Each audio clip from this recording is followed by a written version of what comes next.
What's up guys? Ngayong araw muli niyo ako samahan na mag-react sa bandang Mission Souls, yung kanilang pinakabagong cover song na kanta ng The Beatles. Ayan, napakalupit ito guys, yung pinamagatang I Saw Her Standing There. Ayan, napaka-iconic nitong kanta na to. Ayan, sama-sama tayo manood, makinig at mag-react. 1, 2, 3, 4. But she was just 17, and you know. Ayos yung bilang ni Ice sa drums. Umpisa pa lang ano na ang taas na ng energy ni Ice. What I mean, and the way she looked was way beyond compare. So how could I tell? Galing talaga ng bandang Mission Souls, ano? Pati The Beatles talagang binanata na rin nila. Grabe. Lahat ng genre yata halos kaya nilang tugtugin. With another, when I saw her standing there. Was she? Galing naman nun. Kung ni siya yon yung sa part ng electric guitar na yun. Pagkakaalam ko parang si ano yata yun si George Harrison yata yun yung gumagawa nun. Looked at me, and I could see that before too long I'd Pati yung bassline ni Paul McCartney kuha ni Daddy Second. fall in love with her. She wouldn't dance with another. When I saw her stand. Hindi ko lang alam ko sa original may piano ba? Doon sa original na kanta ng The Beatles. Well, my heart went boom when I crossed that room, and I held her Kuha din ni Aisha, no? Yung palo ni Ringo Starr, no? Grabe tong bata na to. Napakalupit sa drums. hand in my oh, we danced through the night. Alam ko nagpapiano sa The Beatles si Paul McCartney tsaka si John Lennon, Yan. I-correct niyo ako guys sa mga talagang may idol sa The Beatles diyan. Ayan, i-comment niyo lang sa ating comment section yung mga reaction niyo. And we held each other tight, and before too long, I fell in love with her. Now I'll never dance with another. Ooh, Ayun, gusto ko yun. Yung falsetto ni Stacy na yun.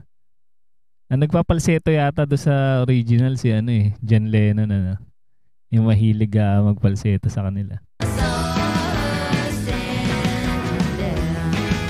Wow!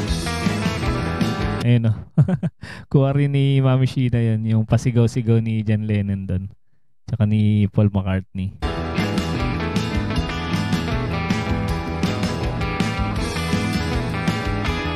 Ayan na guys, nag-adlib na si Nisha.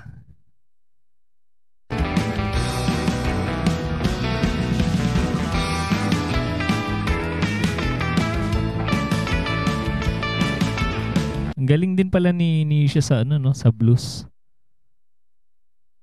Kalimitan nating nakikita sa kanya yung pag nag-adlib siya sa mga sa mga rock na kanta.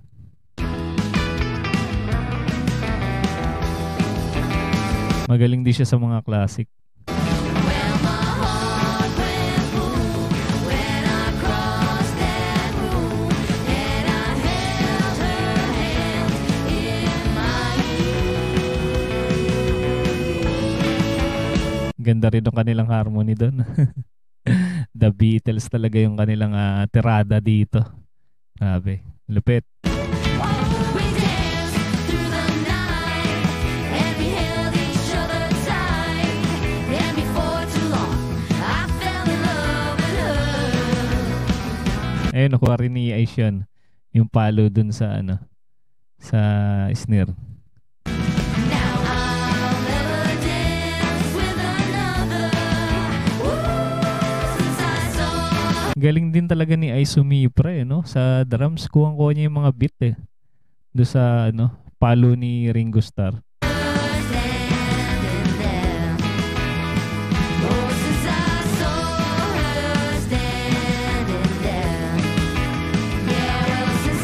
Grabe mag-cover talaga tong Mission Souls. Talagang mapapanganga ka na lang talaga pag napanood mo sila mag-perform. Saw her standing there. Kuha nila yun yung post na yun. Ayun o. Nag-post din sila. And thanks for watching, sabi ng bandang Mission Souls. Ayan, grabe na naman tong ginawa nilang cover na to, guys. Diba? Napakalupit talaga ng bandang Mission Souls. Kaya sa mga hindi pa nakasubscribe sa kanilang channel, guys, alam nyo nang gagawin. Mag-subscribe na kayo, guys.